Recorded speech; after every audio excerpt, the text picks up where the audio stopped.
Welcome back. This is Susan Milner and or McCartney Green, and this is chapter 18 of book number 1, DND number 1, A Healing in Jesus' Name. By the way, in case any of you are ever wondering what DND means, it stands for Dandelions Never Die.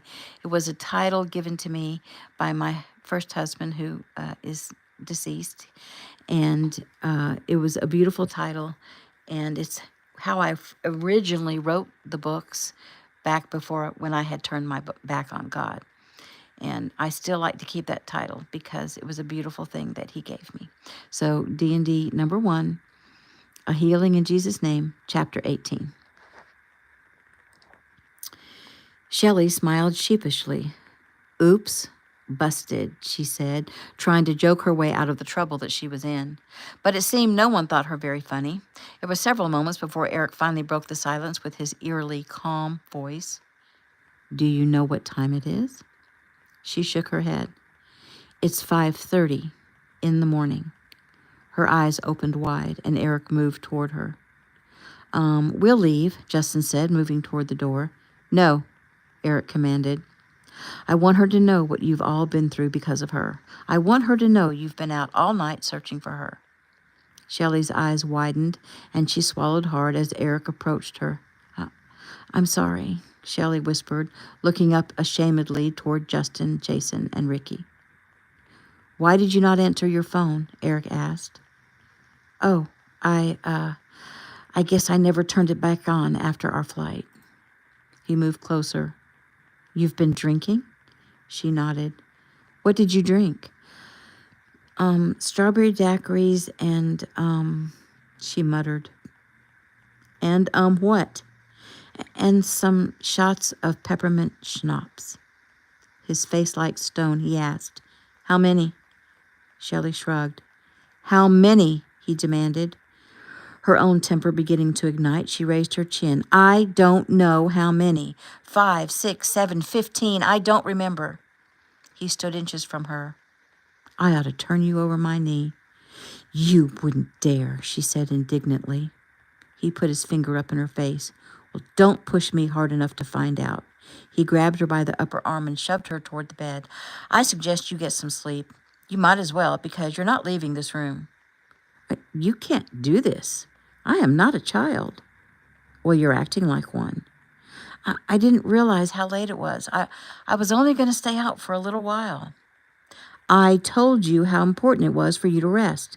I was speaking as your sensei, your sensei, your teacher, the man for whom you have no respect. When she started to protest, he held up his hand. As I said before, you need to rest. Now sleep. We'll have to postpone everything we were supposed to do this morning until later this afternoon. He started to leave, but halted midway. Where are your shoes? I lost them, she whispered. He shook his head in disgust and finally asked the obvious question, and what happened to your dress? Eric kept his voice light, showing only slight concern that the dress had a slit from the hem almost to her navel.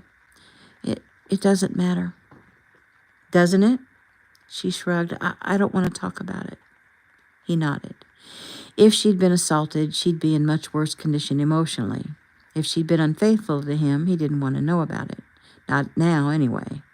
It was then he noticed something protruding from the top of her dress, and he moved closer, reached, and pulled out the $50 bill. The joke would have been too obvious. He crumpled it up and tossed it back at her, grabbed the key, and walked out the door.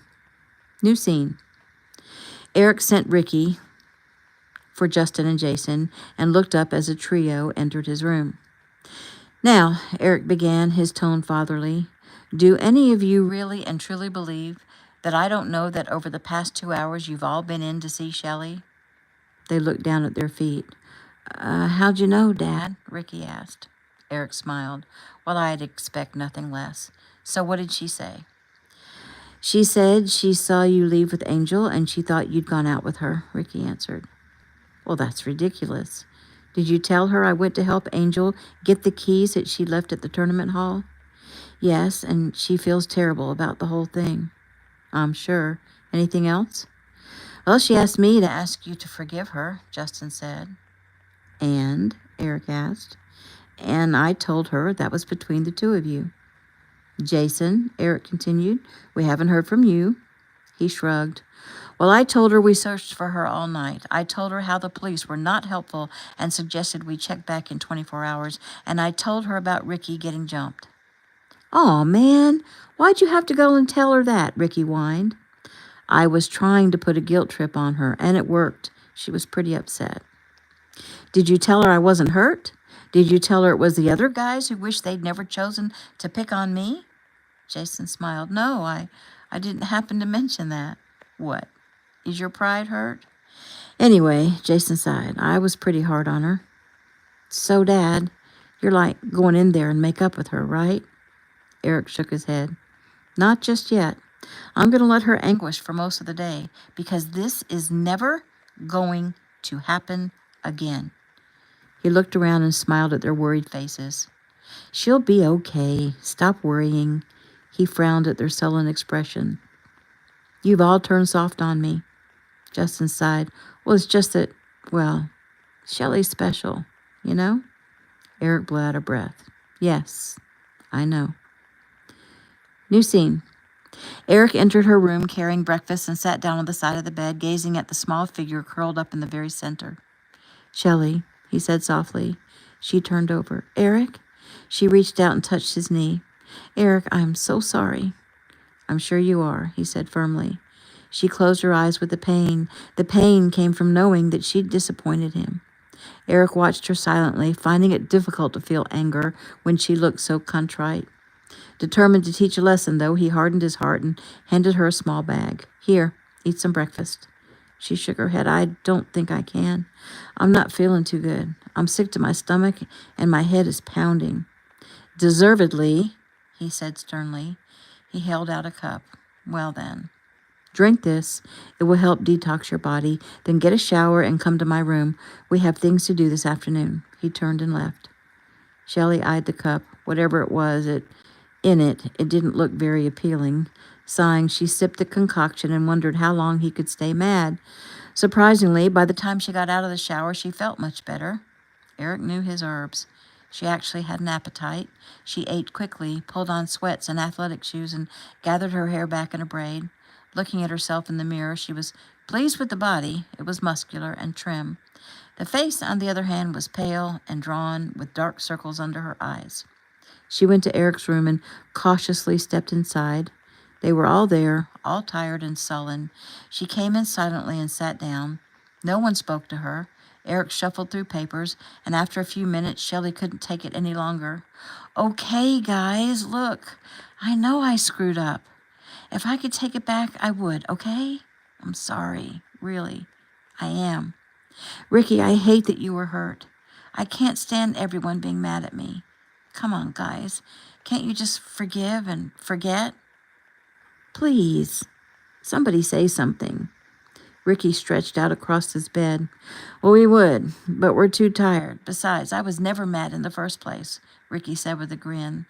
"I was a little bit proud of your rebellion." When Eric turned his head sharply, Ricky quickly added, but mostly worried. He frowned. "And by the way, I wasn't hurt." Jason chuckled. Justin patted Shelley's head. "Come on, Shelley. You know I'm not mad at you." "Me neither," Jason said, still chuckling. Shelley smiled. "What's so funny?" "Ricky's pride," Jason answered. Shelley shook her head. "You're all crazy." Eric looked up from the form he'd been filling out.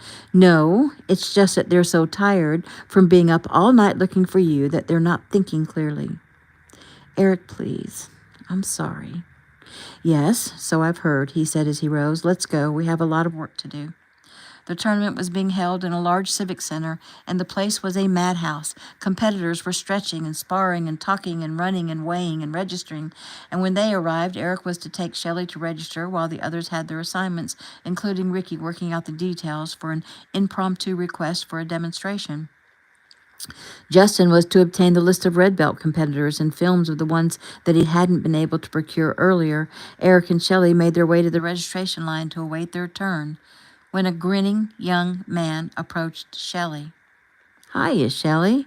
I sure enjoyed last night." Shelley couldn't believe her eyes. Mickey stood not 3 feet from her, grinning ear to ear. She looked quickly at Eric, who wasn't smiling. Mickey was either very brave or very stupid, and Shelley thought probably the latter. He obviously had no idea who he was dealing with. "We should do it again sometime," Mickey said. "You were great." "I think you lost these, though," he said as he held out the red shoes. Shelley took them quickly, and Mickey turned. "See you, gorgeous. And, oh, by the way, sorry about the dress." Eric caught Jason's eye and nodded toward the man who just left them, and Jason was gone. Shelley turned her brown eyes up to Eric, sighing at the displeasure written all over his face. "How many are you up to now?" he asked, sarcastically. She wanted to slap him, but he'd only block it. Besides, she deserved the slight. She didn't bother to answer him, though. "When do you intend to tell me about last night?" he asked. "When do you intend to forgive me?" she countered. "Were you hurt?" "No, not really," she replied, thinking how nice it felt to hear the concern in his voice. "What's that in the shoe?" he asked, pointing to a folded piece of paper inside one of her red shoes. Shrugging, she took the paper out, unfolded it, and read it. The words on the paper jumped out at her. "Too easy." She made only a soft moaning sound. Eric caught her as her knees gave out. He found a first aid room and laid Shelley on a couch. A tournament official brought a wet cloth explaining that the doctor wouldn't be arriving until tomorrow. Eric took her pulse and wiped her brow, and she opened her eyes. "It's okay, Shelley, you're okay," he soothed. "I can't take you being angry anymore," she said softly. He melted and touched her face. "Okay, I'm not angry anymore. And Shelley, I'll never stop loving you. But do you see now why what you did was so bad?" "Yes, I see." "You have to tell me everything about last night." She nodded. Ricky burst through the door with Justin right behind. "What happened?" they asked. "Someone returned Shelley's shoes," Eric replied, "and they had this note in them." He held the paper out to them. Justin went silent. Ricky mumbled a curse. "Where's Jason?" "He's on it," Eric replied. Justin knelt by Shelley. "You getting lazy on us?" he teased. She sat up. "I thought I wasn't afraid anymore, but the moment I saw those words, it all came back. I guess I sort of fainted." There was no sort of to it," Eric said. "Oh, I think you were just trying to get Dad to feel sorry for you," Ricky teased. She looked up at her teacher. "Did it work?" "No," Eric frowned. Feeling sorry for someone is a negative concept. It helps him to buy into the woe is me syndrome. We don't do victim mentality. He took her pulse again. "How do you feel?" "Fine," she answered. "Come on then, you wimp," Ricky said. "We're going to lose our sparring time." By 6 p.m., Shelley had registered, received her tournament schedule, and used 2 sparring times, which had gathered a crowd, Shelley was sure, due to her famous sparring partner. Jason hadn't returned, and they left the hall without him, much to Shelley's distress. "Am I the only one who's worried about Jason?" she asked. "He's capable of taking care of himself," Justin answered as his cell phone buzzed.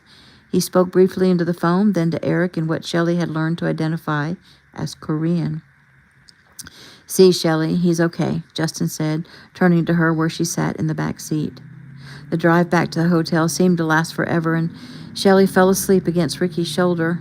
When they arrived, she awoke as Eric lifted her from the car. "Shh, I've got you," he said. She closed her eyes and let his strong arms carry her to her room. Placing her on the bed, he knelt beside her as she turned to him. "I am so hungry. Do you think we could get a hamburger or something?" He smiled. "It'll be something. Sleep until I come back." She closed her eyes and then opened them. "Eric, you never said you forgive me." "I don't think I can fight tomorrow unless you say you forgive me." He looked into her big brown eyes. "Tell me, do you forgive yourself?" he asked. "I guess not," she answered with a sigh. "Well, then how can I?" "Because you love me?" "Don't you love yourself?" "Eric, stop being philosophical." He laughed. "Well, maybe I can love you enough for the both of us, for now anyway. Still, if I say I forgive you and you don't win the tournament, you have to do something for me." "What?" He thought for a moment, rubbing his chin. "Clean my apartment for a month." She made a face. "I barely have time to clean my own house." "Well, that's your problem." She was silent. "Okay," she agreed. "Okay," he said. "Then you're forgiven." He stood to leave. "That's it?" He laughed again. Oh, you wanted maybe some fancy words? Okay. I forgive you for being stupid and careless and selfish and childish and stubborn and inconsiderate and irresponsible and spoiled and jealous. Is that better? Shelley grimaced. Well, now I feel even worse. He knelt down again. And I forgive you for being intelligent and sweet and funny and brave and very, very beautiful. He let his lips slide over her face as he spoke. His mouth came to rest on hers, and she basked in his warmth once again. Now, rest, and don't open the door for anyone. I will knock. I have a key. I will not knock. I have a key. An hour later, Eric was pulling a sleepy lady into his room. A meal had been set up buffet style along the tops of the dresser, compliments of a local Italian restaurant. Several different steaming pasta dishes, garlic rolls, and salad made the room smell heavenly. Jason's not back yet? Shelley asked sleepily. He will be any minute, Justin answered. Shelley stumbled over to a bed and stretched out. A moment later, Jason burst through the door, and Shelley sat up, gasping at the sight. Oh, no, Jason, you're hurt. He smiled. Don't worry, it's not my blood. Give me a minute to clean up, and I'll be right back. Jason came back quickly, freshly showered. Justin lit candles and poured wine, and as Shelley watched reverently, he raised his glass, speaking again in Korean. His speech ended with a sip of his wine. Eric, Ricky, and Jason said something in unison before chaos ensued as they piled plastic plates full of pasta. Eric handed a plate to Shelley and sat on the bed next to her. What did Justin say? She asked. Oh, it was a prayer. He gave thanks for the bounties of the earth, and he blessed our food. He then gave thanks for our friendship, and especially for you. And he asked that you be valiant and strong in tomorrow's battles, and then he asked that in return for the love you so freely give, that you be protected threefold. Oh, that is beautiful. And then what did the rest of you say? We said, Amen, brother, Jason said with a grin. Shelley laughed and then nodded toward Justin. Thank you. He gave a slight bow. There was silence while they filled their empty stomachs, and when everyone was on their second, or in Ricky's case, third helpings, Jason briefed Eric on Mickey's version of what happened the night before. Mickey didn't volunteer the information eagerly, but I convinced him he should fear me more than his boss, Jason finished. So, James sent Casey and Mickey to scare Shelley? Why? What did he hope to accomplish? Justin asked. It's mind games, Eric stated. He turned to Shelley. It's time to hear your side of it, Shelley. Fill us in on last night's events and don't leave out any detail, Eric said, touching her arm for support. She began with taking off her shoes to tiptoe past Jason's and Justin's door. They had fun watching her eyes as she described the people, the sounds, and excitement. Her tale of the piano man made them want to hurry down to find him. And then she told how she met Casey. Casey Jones? Justin asked. Shelley's brows rose. You know her? Well, you have to fight her tomorrow. Oh, that's impossible, Shelley said. She's a black belt. Well, not according to the printout. She's registered as a red belt, he answered. Shelley put her hands to her face. I can't believe this. I can't do this. I can't fight a black belt. Belt color doesn't mean anything, and you can do anything, like maybe finish the story, Jason said impatiently. Besides, maybe she was lying about being a black belt.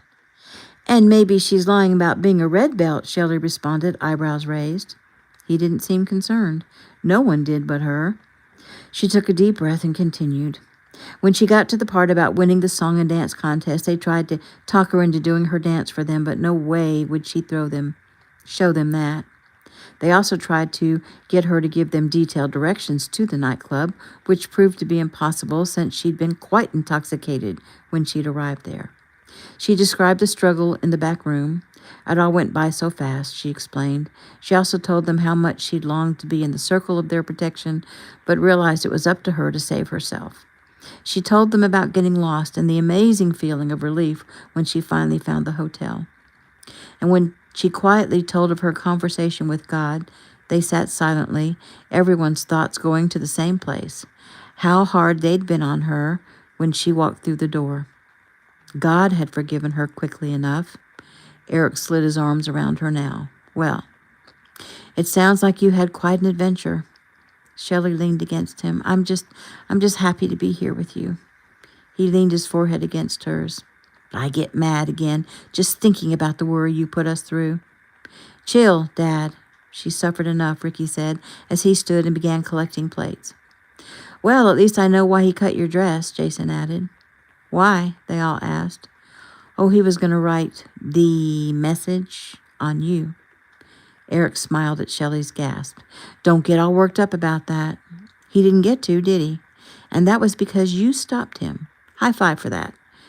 Shelley half-heartedly slapped his raised hand. Dinner over, everything cleaned up and food put away, and still the five of them lounged on the beds, too exhausted to move. Shelley turned over on her stomach, her head facing the opposite bed. Tell me some of your wild stories, she said sleepily. Eric laid beside her while the others lay across the other bed, facing them. Justin told a story about Jason in high school. When he finished, they all began telling stories, but Shelley drifted off before the next one was finished. The men, however, continued sharing memories until, like teenage girls at a slumber party, they fell asleep one by one. New scene. Shelley awoke the next morning as she had the morning of each tournament since the first, with Eric's wet hair dripping on her face. It had become a tradition of sorts. She smiled as the water hit her skin. She whined. Is it morning already? Yes, it is, he said softly. She sat up and looked around. She was back in her own room. Where is everyone? Well, they're not here is all that matters to me. He tilted her face up and kissed her. Oh, no, she said, pushing him away. You're not going to tease me this time just to make me fight better. He looked at her innocently. Moi? Oops, sorry, he grinned. Yes, you, she answered, ignoring his French. Besides, I don't feel romantic. I feel mean, she said as she pushed him again. Mean? He laughed. Oh, even better. I can deal with mean. He grabbed her arms and pinned her down. Stop it, Eric. I'm not kidding. She brought her knee up sharply, but he pivoted his body and blocked her with his thigh. Oh, that was dirty, he said, and then he kissed her again. He released her for just a second to get a better hold, but she took advantage of it and rolled away quickly. Oh, very good, he laughed. You're quick. And it's a good thing, too, she quoted from her favorite movie. She tried to make it to the bathroom, but he caught her and pulled her back. She took a swing at his face, but he ducked. Whoa there, Buttercup, you are really feeling mean, aren't you? He said with a chuckle. She struggled to keep from giggling as he lifted her up into his arms. She pushed away with all her strength, and he let her go. She went sprawling backwards onto the bed. He pounced and commenced a tickling battle, and she managed to turn over and scramble away, but he caught her from behind and pulled her up. She arched her back to escape, but it only made her fall forward on her face with Eric on top of her. She struggled a few more minutes before finally lying still. Fine, Eric. Do what you want, she said. But when I get up, I'm going to hurt you bad. Eric chuckled. Oh, go ahead. Laugh, she continued. I may not be able to get you right away, but you have to sleep sometime. And at the moment you least expect it, I will get you. I'll take my chances, he quipped. Instead of tickling her, though, he leaned down and lightly kissed her neck. At that, she stopped struggling. You surrender? For now. He let her go, and she immediately went to shower. However, when she emerged from the shower, she renewed her threat. How does it feel to know that doom hangs over you, waiting for you to drop your guard? Oh, I'm really and truly very, very scared, he laughed. He tried to hug her, but she pushed him away. Good, he said, still mean as ever. They arrived at the Civic Center, and Shelley stormed past Ricky and Jason to the locker room. What's with her? Ricky asked his father. She's got her game face on. Whoa, she looks mean. Good job, Dad. Eric smiled. Oh, it was my pleasure. Shelley returned about 10 minutes later, dressed and ready. They went to their assigned arena. Shelley began stretching with Ricky's help. She didn't speak, and she didn't smile. She was scheduled third fight out of 10 in the first round. She watched the first two fights, letting details soak in, and Eric spoke. Remember, stay calm, stay focused, strike first, and strike hard. It was her turn. Justin was the one who'd reviewed the film, so he spoke next. Your first opponent is taller, but I think weaker. She actually lacks some coordination, so you can throw her off balance, but don't underestimate her reach. You're quicker. Use your speed, Eric added. She moved onto the mat. She heard nothing, saw nothing but the girl's eyes, and there was fear in them. The girl came at Shelley with a roundhouse kick, and Shelley moved quickly toward the girl, closing the distance and throwing her off balance, just as Justin had said. Shelley came around with a jumping, spinning hook kick to the face, and the girl went down and did not get up. And that was it. With one kick, the fight was over. "Holy moly," Ricky muttered. "What did you say to her?" "Nothing really," Eric answered with a smile. Shelley joined him on the sideline. "You were lucky," he reprimanded. "I said to go for the midsection." Shelley nodded. "Sorry, it just felt right." "Well, you can't afford to make any mistakes," he answered. "Now, you have to fight the winner of this next bout in the second round, so watch her closely." Eric and Justin leaned over and whispered to Shelley, pointing out the weakness of her next opponent, which Shelley tried hard to see. There were 10 fights, 20 competitors in all. In the first round, Shelley paced, trying to stay loose and warm, but watched each bout intently. A large cheer from the crowd had Shelley turning to see Angel walk onto the mat.